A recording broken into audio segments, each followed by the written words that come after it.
Mano šuo neima maisto iš manęs. Ką turėčiau daryti? Tai yra labai didelė problema, kai pradedate dresuoti savo šunį ir norite jį kažko naujo išmokinti. Jūsų procesas sustoja mokymosi vien dėl to, kad jūsų šuo tiesiog neima iš jūsų maisto. Ir dėl to yra paruoštas šis video, kad jūs pamatytumėte priežastis, kodėl šuo gali maisto neimti iš jūsų, arba ir priežastis, ir sprendimo būdus, ką tokiu atveju reikėtų daryti, kad šuo pradėtų iš jūsų imti maistą ir skanėstus. Taigi pagrindinės priežastis, kurias išvardinsiu, bus šios, tačiau gali būti ir daugiau tų priežasčių. Tai mes apžvelgsime tik tai keletą jų. Pirma priežastis, dažniausia priežastis ta, kad šeimininkai šuniui palieka visą laiką pilną indelį maisto.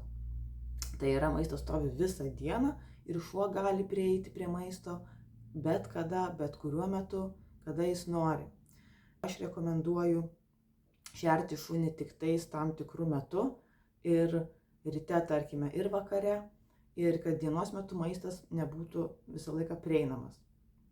Tai geriausia reiškia, tarkim, 20 minučių iš ryto įpilus maistą palaikyti, iki valandos galima, paskui bliūdelį reikėtų patraukti, tą patį daryti ir vakare.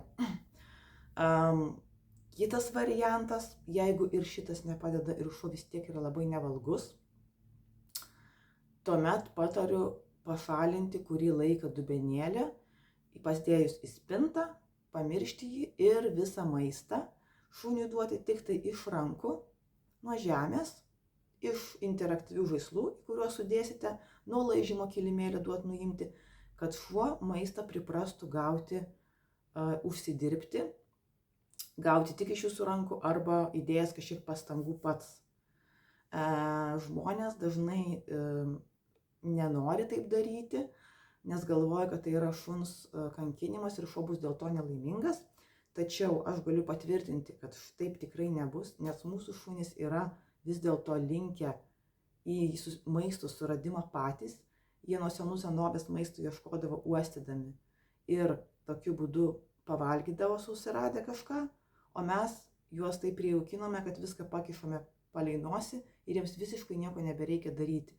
Taigi mes atpratiname juos tiesiog nuo uostymo ir šuo uosti nebemoka dažniausiai. Dėl to kyla daug visokių elgsenos problemų. Todėl mes turim šunį įpratinti vėl uostyti, ieškoti maisto, susirasti, užsidirbti.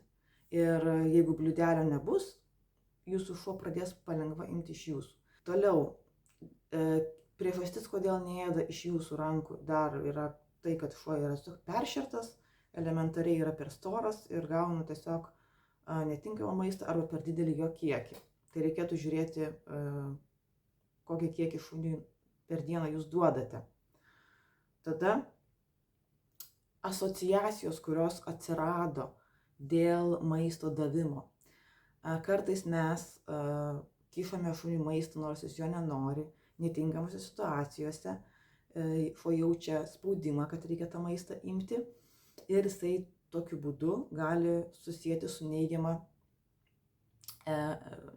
neigiamais dalykais tą maistą. Tai kaip pavyzdys galėtų būti, jūsų šuo bijo aplinkos kažkokios, į kurio tuo metu yra, kažkur eiti galbūt nenori ir jūs kišate skaniukus jam į nosį, per prievartą bandot jį papirkti, kad jisai pradėtų eiti, bet jis vis tiek nereaguoja, o jūs nenusileidžiate. Ir jeigu jūs taip kartosite, jautresnis šuo gali tiesiog susijęti maisto davimą su blogu dalyku, tai kad jam bus diskomfortas ir jisai tiesiog atsisako to maisto ėmimo. Ir dar viena priežastis, kuri galėtų būti, kodėl neima, tai yra medicininės priežastis ir jos irgi pasitaiko. Kartais žmonės sako, kad jų šunys nevalgo 4 dienas, 5 dienas.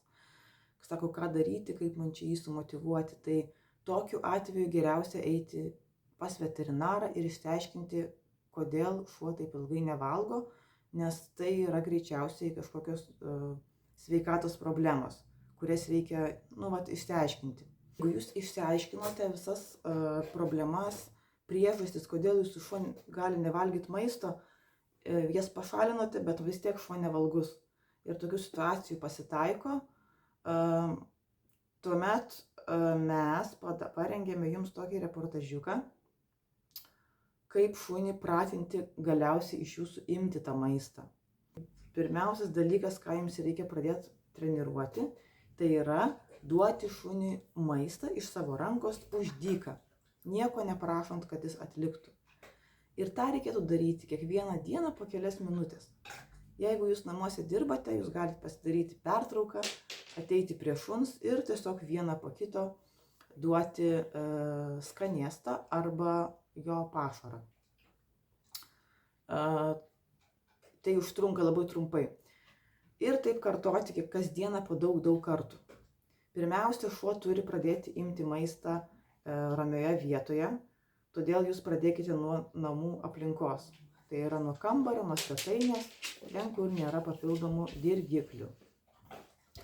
Kai šuo iš jūsų maistą pradeda imti namie, jūs einate į lauką, susirandate ramią vietą, kurioje irgi nėra dirgiklių ir bandote maistą pasiūlyti būdami lauke iš savo rankų. Ko nereikėtų nedaryti, tai reikėtų stengtis maisto šunį nekišti per prievartą. Jeigu pamatėte, kad jūsų šuo neima, nusisuko, nuėjo, viskas. Daugiau mes maisto šuniui tą kartą neduosime. Jūs lauksite sekančio karto ir tada vėl pasiūlysite maistą.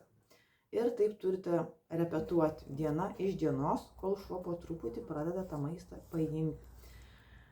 Kai jau jisai iš jūsų rankų maistą valgo, tuomet jūs pradedate maistą mesti ant žemės. Ir geriausia tą maistą mesti po vieną gabaliuką, to kad šuo jį tiesiog gaudytų ir suvalgytų. Reiškia, metat į vieną pusę, šuo nubėga suvalgo, tuomet metat į kitą pusę, šuo nubėga suvalgo. Ir tokiu būdu jis pradeda jausti malonumą, vytis judantį skanėstą. Tokiu būdu mes lavinam šuns norą medžioti, reiškia jo prigimtinius instinktus atgaivinam po truputį.